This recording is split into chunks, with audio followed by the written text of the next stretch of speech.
Dear student, welcome to the next class. Today we'll see evolution, theory of evolution and evidences of those. Let's start with the evolution. What is evolution?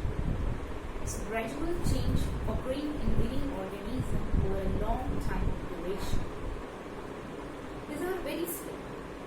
Some organisms achieve development in this evolution. When we study evolution, we need to see condition on the earth, condition of planet, star, even in the space also. Now let's start with the evolution. Around 3.5 million years ago, life was not existing on the earth. It is said that कि अर्थ पे सिर्फ organic और inorganic elements थे और उसी inorganic और organic element से complex compound बने, उसे प्रोटीन या फिर न्यूक्लिक एसिड बने।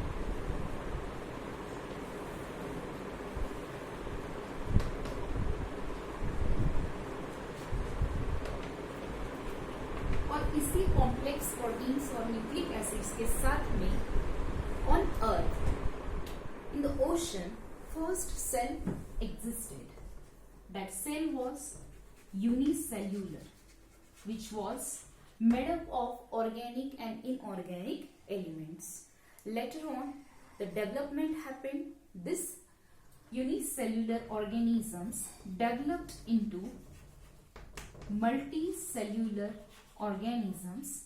Then, these multicellular organisms, after time, they developed into very complex animal like human being, but it took a long time period.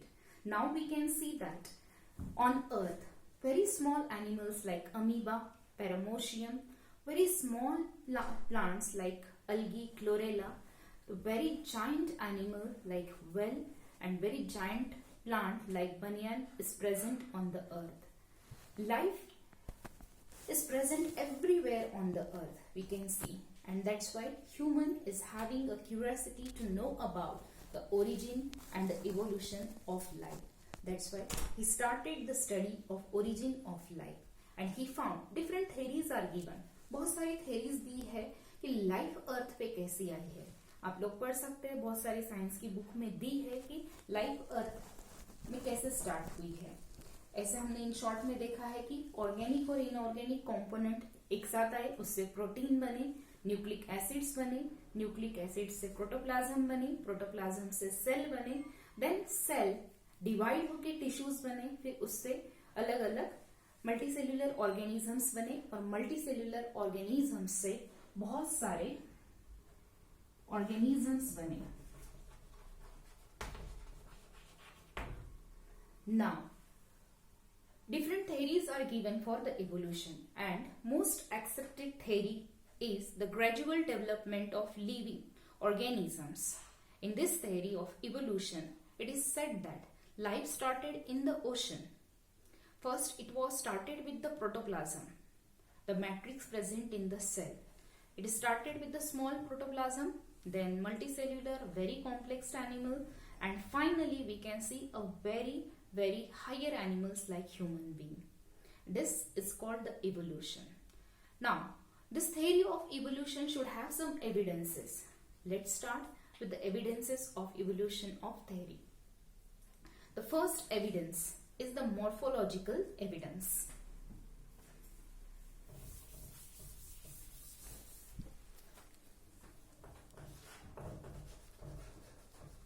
Now, what is mean by morphological?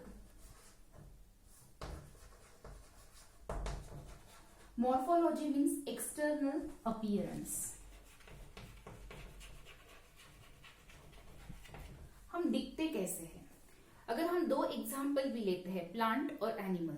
Plant, all plants are green in color, all are having root, leaf and flowers, fruit. They are similar characteristic. Even minor characteristic like leaf venation, petiole, leaf structure, if you see, they are similar.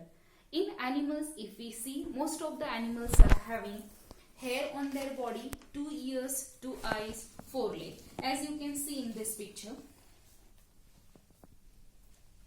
Morphology of most of the animal is similar and plant is also similar, and this we can consider that all plants and all animals, they have a similar ancestor. They are arising from the similar ancestor. This one example of morphology, it is enough to say that ancestors are same. The another evidence is anatomical evidence. Now what is mean by anatomy? Anatomical evidence. Anatomy means internal structure of the living organism. Now we had seen the external appearance. बाहरी रूप कैसा है? जैसे हमने plant और animal का example देखा है कि वो बाहरी रूप में थोड़े बहुत सिमिलर है. Internal structure. If we'll take the 4 example. First example is human hand. Human hand. Second example is cat's foreleg. Third example of pentagon of the bat.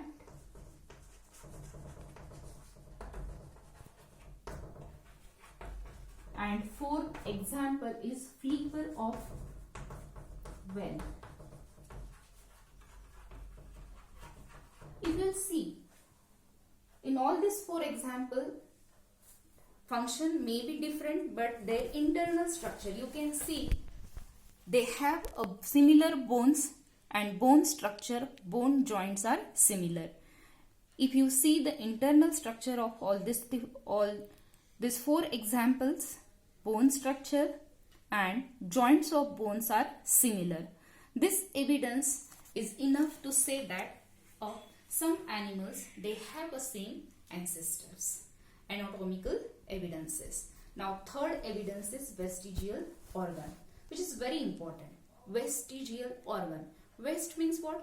जो हमको काम का नहीं है. Vestigial organs means undeveloped organ, और some organs were developed but degenerated. कुछ time के बाद में हमारे बॉडी से वो degenerate हो जाते हैं. ऐसा बहुत बार देखा जाता है कि कुछ organs है लेकिन उनका यूज नहीं है.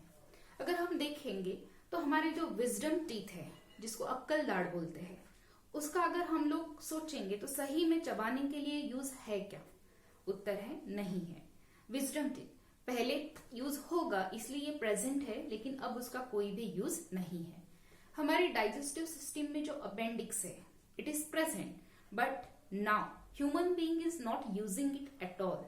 बट रूमिनेंट्स जैसे काऊ है, बुल है, बफेलो है, जो ग्रीन चारा खाते हैं, उन सभी में अपेंडिक्स का उपयोग होता है, क्योंकि अपेंडिक्स सेल्यूलोइड्स नाम का एक एंजाइम सिक्रेट करता है, which is essential to digest the green material.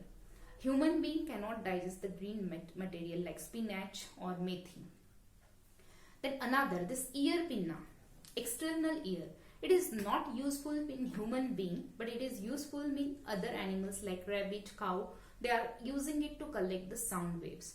But then another last example of vestigial organ is tailbone, which is present in human being. Coccyx, which is also called as coccyx. This is present, but not having any use.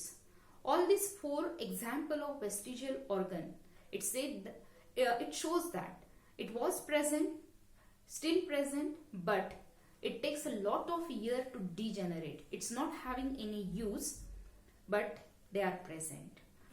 Degenerated and underdeveloped organs are called the vestigial organ. Dear student, this question is very, very important. Learn by heart about vestigial organ. Thank you very much.